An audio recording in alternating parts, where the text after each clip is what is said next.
Today the topic is the making of the constitution. The making of the constitution is not an easy task. Before going into the details of making of the constitution, let us discuss about what is constitution. Constitution is a fundamental document which states all the rules and regulations of the land of a nation. Constitution is a fundamental document which states all the rules and regulations of a nation, of that particular land, of that particular region. Every nation has its own constitution. The constitutionally valid points are called like legal rights. Now, moving on to the discussion of constitution, let us analyze what are the constitutions of Nepal and Japan so that we get a clarity on what does a constitution mean to us. Let us see here, the Nepal, the neighboring nation of us. The Nepal is located on the northeastern part of India, which shares a boundary, and 5 states of India shares boundary with Nepal. Now, moving on to the constitution of Nepal. Nepal is a nation which was ruled by monarch.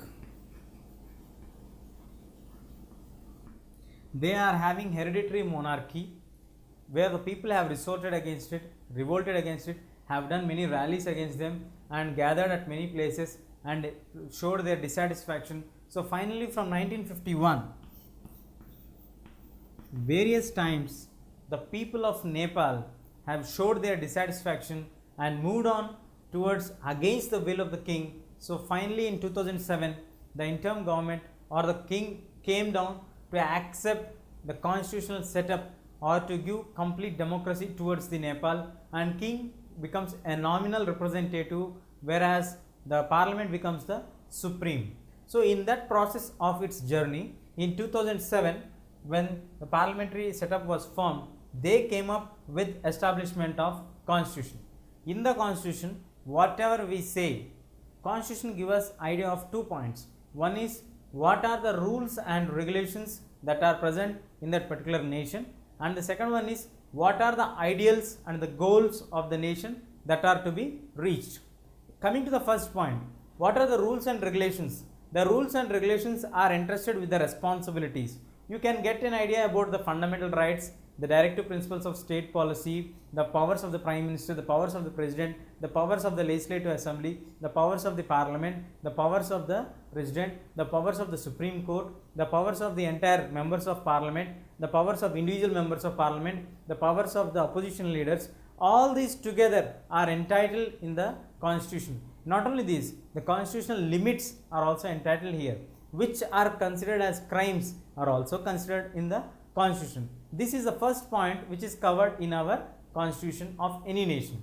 Moving on to the second point, what are the goals or the ideals that is the nation going to project it towards its constitution? For example, like equality, liberty, fraternity, these are the principles which are going to be projected in the constitution. So when you read a constitution of any nation, you get the idea of the fundamental duties or the rights or whatever you get in the nation along with the goals or the ideals which the nation wants to or will or shall be in pursuing them in the further process or in the future of for their nations. In this process, Nepal achieved its independence in 2007, formed into a parliamentary system, then got converted itself into the constitutional setup. Even now, the constitution of Nepal was in framing in the 2007 till date because the constitution has its own loopholes in the Nepal background. We shall come back to Nepal, but before come back to Nepal, we will discuss about Japan. Japan was a nation which got the parliamentary setup in 1946 after the Second World War came to end and Japan was defeated in the hands of the Allied powers. Finally, they dropped the king's autonomy and monarchy was given up and we got the presidential parliamentary system, not the presidential system. Now moving on to the parliamentary system, king is present even today also, but the king powers are just a nominal representation, just like the Britain queen. Now the powers are vested with the prime minister of the Japan. So they are also having the prime ministerial government. Now what is the constitution of Japan mean for us? The Japanese constitution also clearly states the same ideology of what the other constitutions frame for us. Generally the basic rules of the constitution of Japan are like all are treated equally, everybody is given the equal opportunity to entertain and to progress in their future, and they also clearly specify that all the resources of the nation of Japan have to be utilized properly. All the people's efforts should be utilized properly, and they have to respect the interest of the other nations.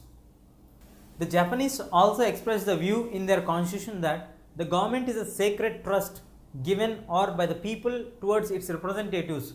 The power of the government is nothing but the people have bestowed some power in the representatives, and the representatives in the interest of the larger community act only on behalf of the people. So they have to be firm in their actions, and there should be in their mindset that they are going to do a larger benefit for their people. That is a clear idea of what the Japanese constitution gives us in the picture of first point. Moving on to the second point, they also respect all the other nations as they respect their own nations, and they also made a statement in their constitution that they will try to respect their nations as well as they will ask the other nations also to respect their principles. In the wake of these two world wars, where the other interests of the nations were not respected properly, where the Germans were not interested properly in the World War I defeat, Treaty of Versailles, so Japanese government made a clear statement that we have to respect the ideals of the other nation as we respect our nation's ideals. So in this point of time, we can come to the clarity that as per the experiences, as per the leaders' wish and the intention of that moment of time, we get the ideals got struck into the constitution, which can be further be amended, but most of the times the basic structure of the constitution will not be amended. So now coming back to Nepal, what made the Nepal till now not to yet to form a constitution? Even if Japanese people can form it by 1946, and now from 2007 the Nepal people are trying to form a government. They already formed the government. Now they are going to write a constitution, to draft a constitution. The world's largest constitution in the entire world or in the entire globe, the bulkiest constitution is the Indian constitution, which was written in just 3 years. So what made the Nepal people to wait so long? From 2007, it's 2014 now running, and even then they are falling short of making a constitution for themselves. And even in Nepal, we don't have much diversity as we have in our nation. So what is the point that is binding them or not making them to move on to form a separate constitution for them, or what are the principles they are going to struck up here? Because we'll discuss about that.